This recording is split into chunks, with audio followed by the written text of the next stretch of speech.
Au nom du Père, du Fils et du Saint-Esprit, ainsi soit-il. Continuons toujours de lire les Actes des Apôtres, où Saint Luc aujourd'hui va nous parler de Saint Paul à Éphèse, où la prédication de Saint Paul va s'étendre sur 2 années. Et Saint Luc rapporte 2 faits particuliers. Le premier, au sujet de la présence de Saint Paul à Éphèse, c'est que Dieu, dit Saint Luc, faisait de nombreux miracles et des miracles extraordinaires par les mains de Saint Paul, au point qu'on appliquait sur les malades des linges qui avaient touché son corps, et les maladies cessaient, et les démons étaient chassés. Donc, comme pour Saint Pierre, où l'ombre de Saint Pierre guérissait les malades, pour Saint Paul, Dieu permet que des simples linges répandent une certaine vertu divine.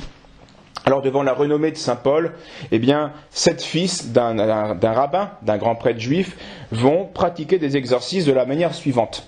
Ils allaient chez un possédé et ils disaient au démon qui possédait cet homme: « Je vous adjure par Jésus que prêche Paul. » Donc ils s'appuyaient sur l'autorité de Saint Paul. Mais l'esprit malin, le démon, leur faisait cette réponse: « Je connais Jésus, je sais qui est Paul, mais vous, qui êtes-vous »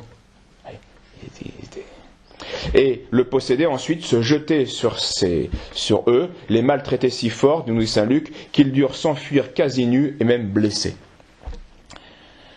Mais Saint Luc va surtout s'étendre sur un épisode d'Éphèse, c'est le tumulte qui a été provoqué par Démétrius. Démétrius était un orfèvre, donc il fabriquait des petites, son industrie et sa richesse dépendait de la fabrication de petits objets d'art en argent qui représentaient le temple de la déesse Diane. Et il va ameuter ses ouvriers, car le commerce était prospère, il va ameuter ses ouvriers et il va leur faire part de la prédication de Saint Paul à Éphèse, depuis quelques mois, qui prêche contre les dieux faits par la main des hommes, les dieux faits de main d'homme, et qui remplit, dit-il, la ville de confusion. Alors les hommes vont s'ameuter, le trouble va commencer, au cri le refrain sera grande est la Diane des Éphésiens, donc la déesse qui était honorée à Éphèse. Et ils vont en même temps traîner 2 disciples de Saint Paul, en les maltraitant. Alors Paul, voyant cela, voyant ce tumulte, il veut intervenir, prendre la parole pour expliquer, calmer, prêcher, etc. Mais ses amis l'en dissuadent et le persuadent même donc de ne rien tenter, car la foule n'aurait rien écouté et ça aurait mal fini.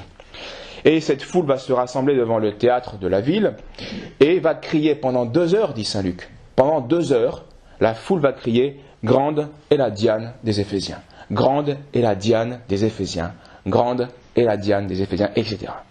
Alors il a fallu ensuite qu'un officiel, un magistrat officiel, un païen, vienne intervenir, leur assurer que le culte de Diane n'était pas en danger, malgré la prédication de Saint Paul, et que ce tumulte devait cesser. Puis il va les enjoindre de convoquer une assemblée légale pour leur faire part de leurs griefs, de leurs inquiétudes, et ainsi d'éviter l'accusation de sédition, ce qui faisait en ce moment par cet attroupement qui ne pouvait pas être justifié.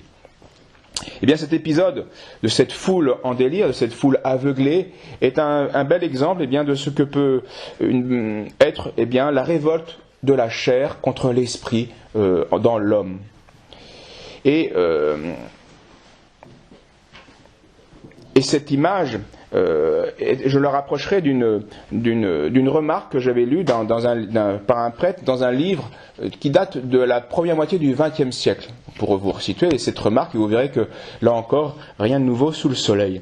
Ce prêtre, donc le début du XXe siècle, se remarquait que, la révolte chez de nombreux, la révolte et la faiblesse morale chez de nombreux cas dans la jeunesse, homme ou fille. Homme ou femme. Après, ce qui était étonnant, après de nombreuses passées dans les bonnes institutions de l'époque, donc les institutions, les écoles religieuses, il remarquait qu'un grand nombre se livrait dès la sortie de ces établissements facilement au libertinage.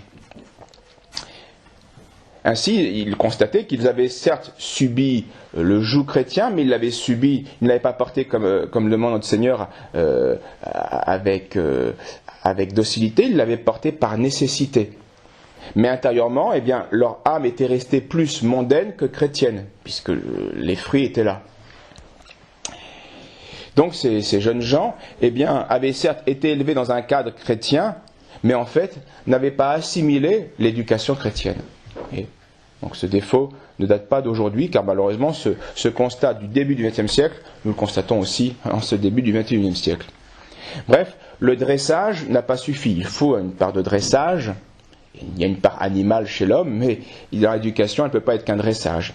Il faut aussi une persévérance vertueuse, et pour ça, il faut une coopération intérieure de celui qui est éduqué. Bref, il a manqué à cette jeunesse, et il manquera toujours à cette jeunesse, toujours, c'est-à-dire si elle ne prend pas les moyens, une volonté droite de rester ferme, droite et ferme, de rester justement, attachée à la vertu. Et pour cela, parce que qu'est-ce qui lui a manqué particulièrement, pense cet auteur, c'est justement cette volonté d'être prêt à se mortifier volontairement lorsque les circonstances l'y obligeront. Une volonté, une mortification volontaire. Bref, il leur manquait une énergie en eux-mêmes. Il a fallu, tant qu'il y avait une pression extérieure, on ne voyait rien. Puis dès que la pression extérieure cesse, on voit bien, il manquait une énergie intérieure, une volonté intérieure, de se priver, quand les circonstances l'y obligeront, ou même par prudence, de se priver volontairement de certains plaisirs qui peuvent être parfois légitimes dans le monde, et puis bien sûr surtout des plaisirs qui sont illégitimes. Bref, il leur manquait une énergie qui les poussait à une certaine réserve, à une certaine tempérance, pas seulement dans la modestie extérieure, mais aussi dans le repos, dans les repas, dans les jeux, dans les sentiments. Bref, dans toute la vie, il faut une certaine mesure. Beaucoup de jeunes aussi s'illusionnent que, c'était à l'époque, aujourd'hui malheureusement c'est le libertinage qui gagne le plus facilement, mais beaucoup de jeunes s'illusionnaient à l'époque et se dispensaient de l'effort et de la mortification car ils pensaient qu'il n'était pas nécessaire de lutter contre leur sens et que le mariage qu'ils allaient un jour conclure les dispenserait de tout effort de mortification et qu'ils pourraient ensuite que le mariage allait les rendre purs presque malgré eux, on pourrait dire, sans s'imposer de privation. C'est là oublier bien sûr les fins spirituelles de la vie et surtout oublier que la vie est un combat. Marié ou pas marié, la vie restera un combat. Jeune ou pas jeune, la vie reste un combat. Et il s'illusionnait dans le sens aussi où le mariage est bien justement, même marié, il y a encore des difficultés de la chair, même si ces difficultés se déplacent, il y a toujours une certaine mortification et privation qui sont nécessaires et même parfois obligatoires. Il n'y a pas donc de vie chrétienne, et c'est ce que l'éducation chrétienne doit faire comprendre à un enfant pour que cet enfant chrétien puisse rester chrétien.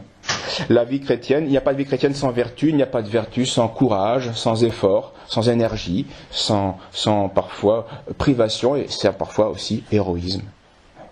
Et cela qu'on soit marié ou pas.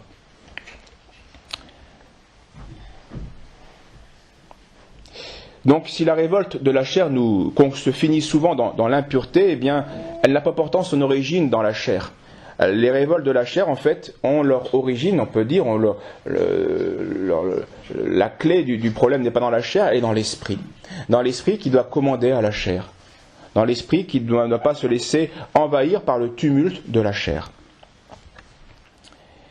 Et donc une des clés du problème est dans le fait que l'âme n'use pas de la raison pour résister à la foule des passions.